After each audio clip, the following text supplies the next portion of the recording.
আগে বা দাম্পত্য জীবনে মানসিক মিলের পাশাপাশি আজকাল খাবারের পছন্দের অমিলও বড় ধরনের টানাপোড়েনের কারণ হয়ে দাঁড়িয়েছে।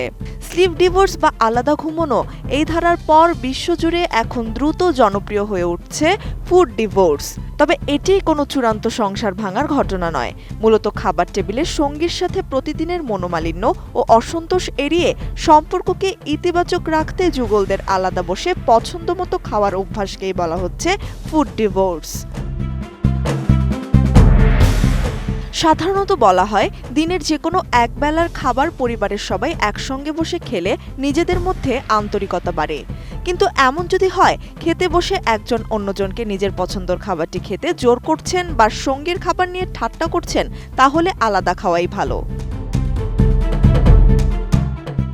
অনেক দম্পতির মধ্যে দেখা যায় একজন হয়তো স্বাস্থ্য সচেতন বা কট্টর নিরামিষভোজী, অন্যদিকে সঙ্গী মাছ মাংস কিংবা প্রক্রিয়াজাত দ্রুত খাবার পেতে পছন্দ করেন। আপাত দৃষ্টে এটি সাধারণ বিষয় মনে হলেও দিনের পর দিন খাবারের মতাদর্শ ও লাইফস্টাইলের ভিন্নতা থেকে সম্পর্কের গভীরতা কমতে শুরু করে। আর তাই মানসিক দূরত্ব এড়াতে দুজন ভিন্ন সময়ে একা বসে নিজ নিজ পছন্দের খাবার খাওয়াকেই শ্রেয় মনে করছেন অনেক কাপল।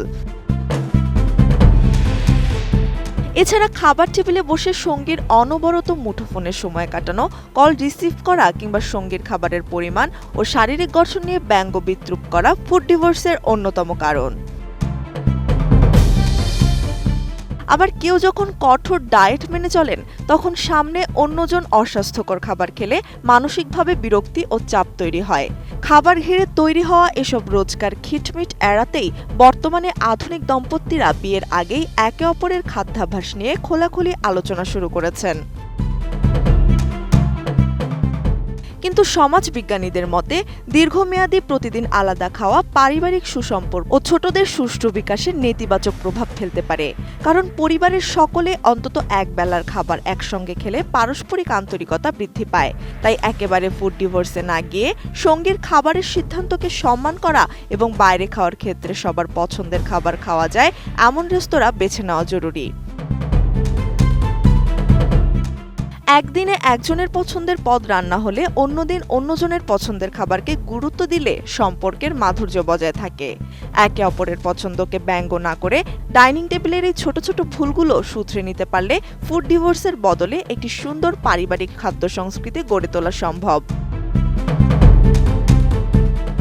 ত্রিবেণী তনু, ATN নিউজ।